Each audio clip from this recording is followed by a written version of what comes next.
मित्रांनो, 93 वर्षात लालबागचा राजा आतापर्यंत कधीच अडकला नव्हता, परंतु देवानेच यावर्षी संकेत दिलेत की काय, असा प्रश्न इथं उपस्थित होतोय. अशा कमेंट्स येत आहेत.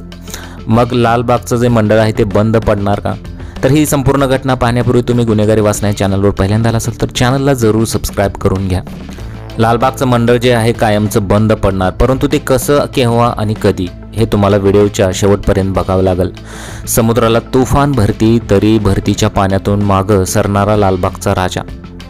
मग असं यामध्ये काय घडलं होतं असं तुम्हाला प्रश्न पडेल. सर्वप्रथम बघूया की हे जे भयानक चित्र समोर आलं होतं यावर्षीचं खूप हृदयद्रावक आणि हृदय पिळवटून टाकणारं असं चित्र होतं. वडिलांसोबत मुलगी आहे आणि अक्षरशः वडिलांना बदडलं जातं, धोपटलं जातं. अक्षरशः तिथेच लालबागच्या राजाचं जे मंडळ आहे सुरक्षा रक्षकांनी अक्षरशः त्यांना मारलं होतं आणि अक्षरशः ती मुलगी प्रचंड रडत होती. असं हे भयानक दृश्य समोर आलं होतं. त्यानंतर सुद्धा संपूर्ण स्तरातून हा संताप व्यक्त केला गेला होता. खरं तर गणपतीरायाचा एक पाय सामान्य जनतेसाठी आणि एक पाय व्हीआयपींसाठी होता, हे तुम्हाला तरी माहितीच आहे. परंतु इथे स्पष्टपणे दिसत होतं की पैशाला किंमत होती. जर तुम्ही बघितलं तर अनेक सेलिब्रिटी इथं आले होते. मुंबईमध्ये लालबागच्या राजाला सेलिब्रिटी येतात आणि फोटो सेशन करतात, अगदी व्हिडिओ काढतात. या मंडळाला फक्त पैसा हवा असतो. दुसरीकडे तुम्ही दुसरी चित्र जर पाहिली तर अक्षरशः त्यामध्ये दुसऱ्या बाजूचं दृश्य जे असतं ते सर्वसामान्य लोकांचं असतं. त्यामध्ये अक्षरशः सर्वसामान्य लोकांना 1 सेकंदसुद्धा वेळ दिला जात नाही. 1 सेकंदाच्या आत त्यांना ढकललं जातं आणि त्याचबरोबर त्यांना मारलं सुद्धा जातं. एका मुलीच्या बापाला सर्वांसमोर मारलेला आहे. अक्षरशः मुलगी रडत होती. ते सुद्धा दृश्य तुम्ही बघितलंच असेल. तर हे मंडळ कायमचं बंद कसं होणार असा तुम्हाला प्रश्न पडला असेल तर व्हिडिओच्या पुढे तुम्ही नक्की पहा.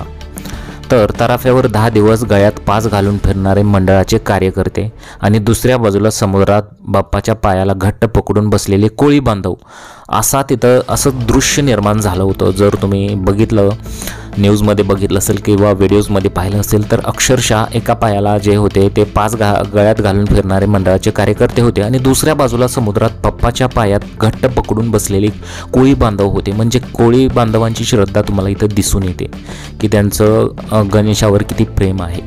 गणेश विसर्जनावेळी पैसा आणि भक्ती या दोन्हीचा फरक समुद्राच्या उधाणात स्पष्ट दिसला. लालबागच्या राजाला भक्तांनी मोठं केलं, पण यंदा लालबागच्या मंडळात भक्तांनी जे पाहिलं, ते अनुभवलं, ते कदाचितच बाप्पांनाही पाहिलं. मराठा आंदोलक कार्यकर्त्यांची नाराजी बाप्पांनी पाहिली. अन्नछत्र बंद झालेलं पाहिलं. ज्या कोळी बांधवांनी पहिल्यांदा नवसाच्या या बाप्पाला बसवलं तेच कोळी बांधवही यंदा बाप्पाचं नीट दर्शन करू शकले नाहीत. भक्ताच्या महासागरात कोळी बांधवांचा हा बाप्पा पैसा, सत्ता, उद्धटपणा यापासून वेगळा झाला. जिथं नीट दर्शनही घेता आलं नाही त्या कोळी बांधवांसाठी बाप्पा तब्बल 7 तास थांबून राहिला. त्यांच्या पायाशी भक्त मिठी मारून बसले होते. 10 दिवस एक पाय व्हीआयपींसाठी आणि एक पाय धरकी फेक सोसणाऱ्या सामान्य भक्तांसाठी असं चित्र होतं. असं तुम्ही बरेच व्हिडिओ पाहिले असतील. तिथं समुद्राला आलेल्या भरतीत बाप्पानं दोन्ही पाय भक्तांसाठी मोकळे केले. सोन्यानं मडवलेला बाप्पा साध्या स्वरूपात आला आणि दैवत्य फक्त भक्तीपुढे झुकतं हे दाखवून गेला. लालबागच्या राजाचं विसर्जन इतका वेळ का रखडलं? कोळी बांधवांना दूर करणं मंडळाला महागात पडलं का? खरं कारण भरती होती की भक्तीची शक्ती आणि गुजरातचा तराफा हे प्रकरण आहे तरी काय? हे सगळं या चित्रातून तुम्हाला दिसेल. सर्व गणेश भक्तांचं श्रद्धास्थान असलेल्या मुंबईतील लालबागच्या राजाचं विसर्जन यंदा इतकं लांबलं की त्याची सर्वत्र चर्चा सुरू झाली. तब्बल 33 तासानंतर लालबागच्या राजाला गिरगाव चौपाटीवर भाविकांनी भावपूर्ण निरोप दिला. पण त्याआधी सकाळी 8 वाजल्यापासून ते रात्री 9 वाजेपर्यंत वेळ हा भक्तांच्या आणि लालबाग राजाच्या कसोटीचा काळ ठरला असंच म्हणावं लागेल. कारण समुद्राची भरती आणि नव्या तराफावर मूर्ती बसवणं अवघड झाल्यामुळे लालबाग राजा मंडळाची चांगलीच तारांबळ उडालेली पाहायला मिळाली. 10 दिवसांच्या पाहुणचारानंतर अनंत चतुर्थीच्या दिवशी गणपती बाप्पा आपल्या घरी जाण्यासाठी निघाले.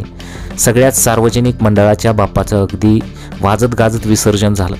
तमाम गणेश भक्तांचं श्रद्धास्थान असलेला लालबागचा राजासुद्धा अगदी दिमाखात सकाळी 11च्या सुमारास मंडपातून बाहेर पडला. ज्या भाविकांना 10 दिवसांमध्ये राजाचं दर्शन घेता आलं नाही त्यांनी विसर्जनाच्या मिरवणूक हजेरी लावली. राजाच्या विसर्जन मिरवणुकीत मुंगीसुद्धा शिरणार नाही इतकी तुफान गर्दी झाली होती. आणि या तमाम गर्दीतून लालबागचा राजा संत गतीने गिरगाव चौपाटीकडे मार्गस्थ होत होता। हळूहळू पुढे सरकत आपल्या भाविकांना आशीर्वाद देत होता। राजा 22 तासानंतर रविवारी सकाळी 8 वाजता गिरगावच्या चौपाटीवर दाखल झाला। मंडळाचे कार्यकर्ते आणि असंख्य भाविक आपल्या लाडक्या लालबागच्या राजाला निरोप देण्यासाठी गिरगावच्या चौपाटीवर पोहोचले। आता राजाचं विसर्जन होणार यामुळे काही भाविकांना अश्रू अनावर झाले। राजाचं विसर्जन होतानाच तो क्षण डोळ्यात टिपण्यासाठी प्रत्येक भाविक आतुर झाला होता। लालबाग राजाच्या विसर्जनासाठी दरवर्षी एक तराफा वापरला जातो। या तराफ्यावर राजाची मूर्ती ठेवून ती खोल समुद्रात नेली जाते आणि तिथे लालबागच्या राजाचं विसर्जन केलं जातं। पण यंदा गुजरातवरून अत्याधुनिक तराफा आणण्यात आला। दरवर्षी जो तराफा वापरण्यात येतो त्यापेक्षा नवीन तराफा आकाराने मोठा आणि स्वयंचलित होता। या नव्या तराफ्याला समुद्रात जाण्यासाठी कोणत्याही दुसऱ्या बोटीची गरज लागत नाही। तो कॅप्टनद्वारे कंट्रोल केला जातो। याचं वैशिष्ट्य म्हणजे लाटांचा वेग आणि प्रवाहाची दिशा बघून हा तराफा स्वतःला स्थिर ठेवतो, ज्यामुळे मूर्ती स्थिर राहून सुरक्षित राहते असं सांगण्यात येतं। तसंच हा तराफा 360 अंशात फिरू शकतो असंही बोललं जातं। पण ज्यावेळी लालबाग राजाला नव्या तराफावर चढवण्याची वेळ आली तेव्हा कार्यकर्त्यांना अनेक अडचणी आल्या। किनाऱ्यावर वाढलेल्या भरतीच्या पाण्यामुळे तराफा हलू लागला होता।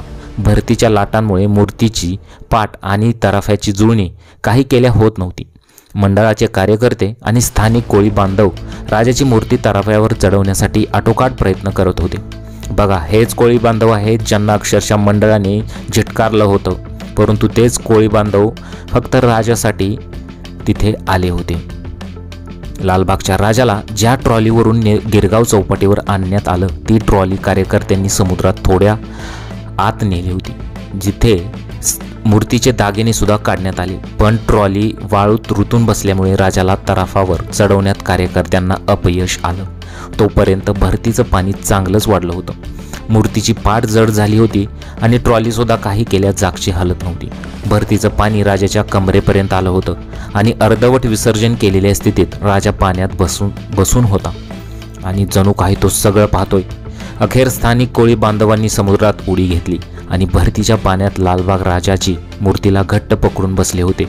जणू ते लालबागच्या राजाला सांगत होते की काहीही झालं तर आम्ही तुला सोडून जाणार नाही। भरतीचं पाणी कमी होईपर्यंत कोळी बांधवांनी लालबागच्या राजाची साथ काही सोडली नाही।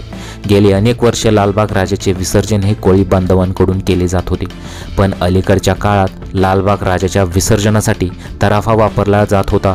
हा तराफा कोळी बांधवांच्या बोटींकडून ओढला जात असे। मात्र यंदा लालबागच्या राजा सार्वजनिक गणेशोत्सव मंडळाने गुजरातवरून एक हायड्रोलिक्स यंत्रणा असलेला स्वयंचलित तराफा आणला होता। त्यामुळे लालबागचा राजाचा जो तराफा ओढण्यासाठी कोळी बांधवांच्या बोटींची गरज राहिली नव्हती असं बोललं जात आहे। दरवर्षी दीड तासात होणारं लालबागच्या राजाचं विसर्जन यंदा चांगलंच रखडलं। यावरून कोळी बांधवांनी सुद्धा लालबाग राजाच्या मंडळावर आपली नाराजी व्यक्त केली। लालबागचा राजा मंडळाला भरती ओहोटीचा अंदाज आला नाही, त्यामुळे विसर्जनाला वेळ लागली। आम्ही कोळी बांधव गेले अनेक वर्ष लालबागच्या राजाचं विसर्जन करत आहोत, पण आता गुजरातचा तराफा आल्यानं मंडळानं विसर्जनाचं कंत्राट त्यांना दिलंय असं कोळी बांधवांनी म्हटलेलं आहे आणि त्यांचं हे बरोबरच आहे।